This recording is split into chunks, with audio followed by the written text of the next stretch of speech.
السلام علیکم۔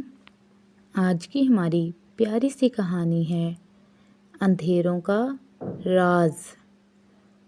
نورپور ایک خوبصورت اور پرسکون گاؤں تھا۔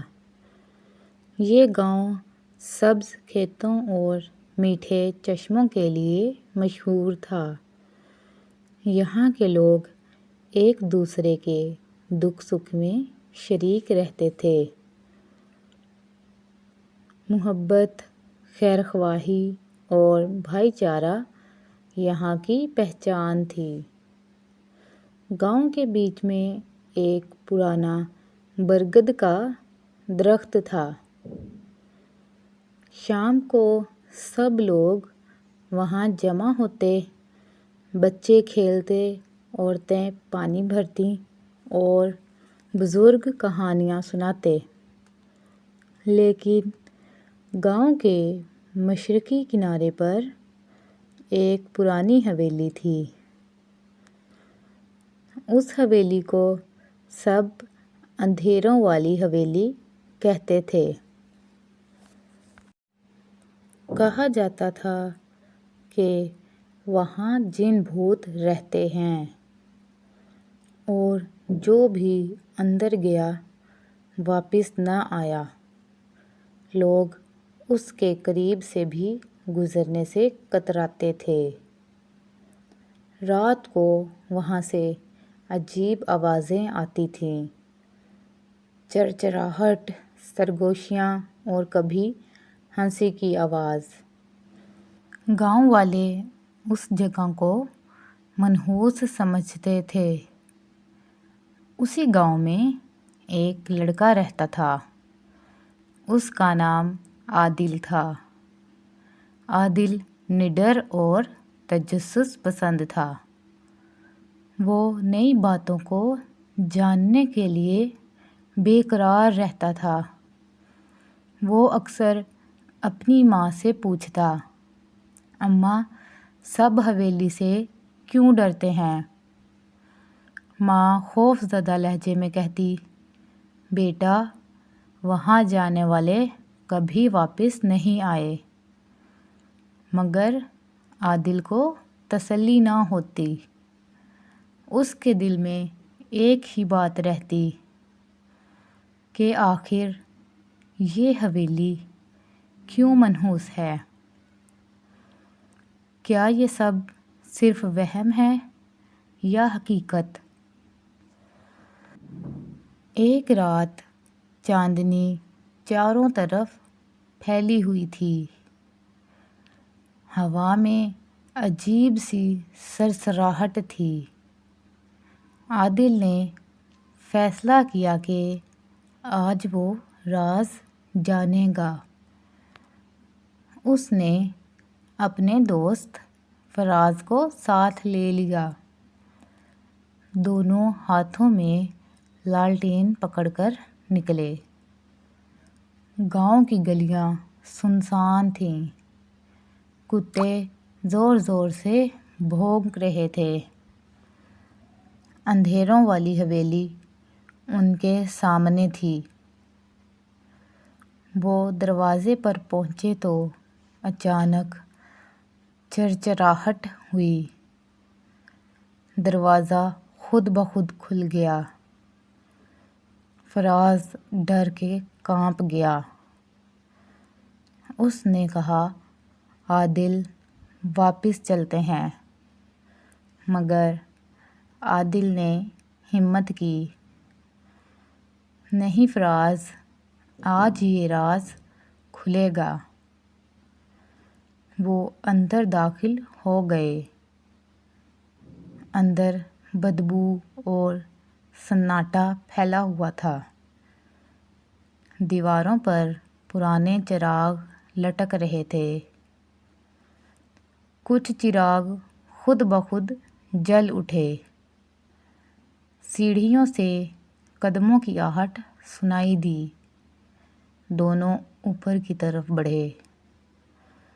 اوپر ایک بوڑھی عورت کھڑی تھی۔ اس نے سفید لباس پہنا ہوا تھا۔ ہاتھ میں عصا تھا اور آنکھوں میں سرخی۔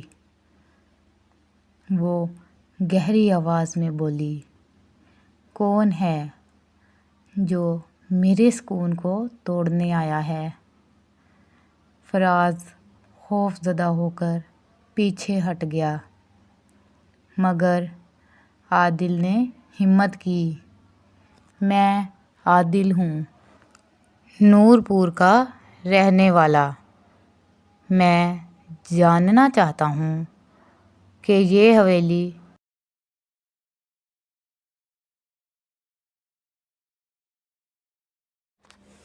منحوس کیوں ہے؟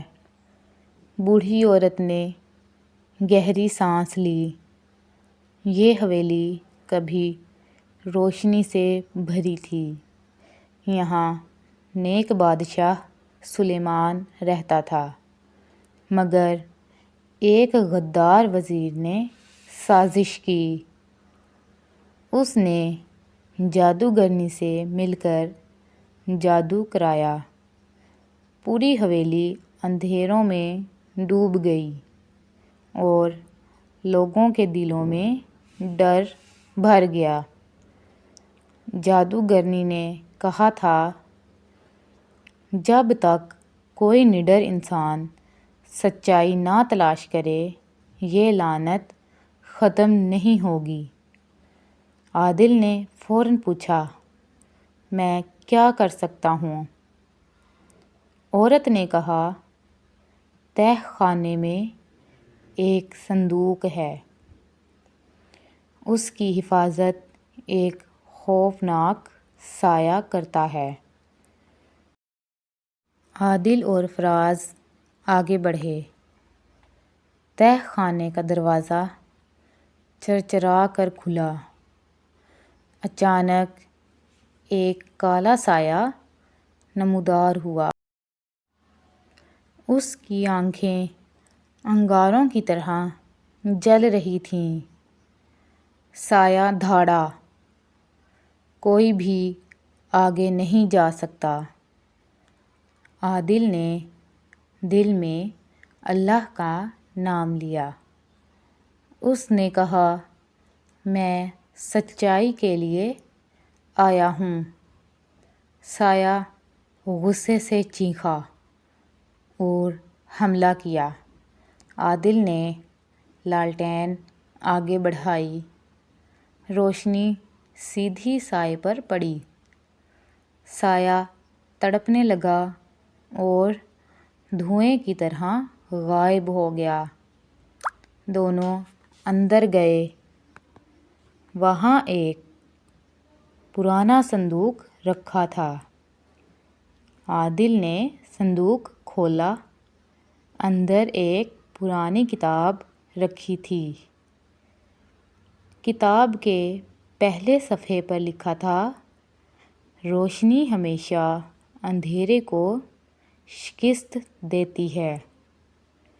یہ حویلی ظلم کی وجہ سے اندھیری ہوئی، مگر نڈر دل ہی اسے آزاد کرا سکتا ہے۔ جیسے ہی عادل نے کتاب بند کی، پوری حویلی جگمگا اٹھی۔ چراغ روشن ہو گئے، بدبو ختم ہو گئی اور خوشبو پھیل گئی۔ بوڑھی عورت دوبارہ سامنے آئی۔ اس نے مسکرا کر کہا، بیٹا، تم نے وہ کر دکھایا جو کوئی نہ کر سکا۔ آج سے یہ حویلی آزاد ہے۔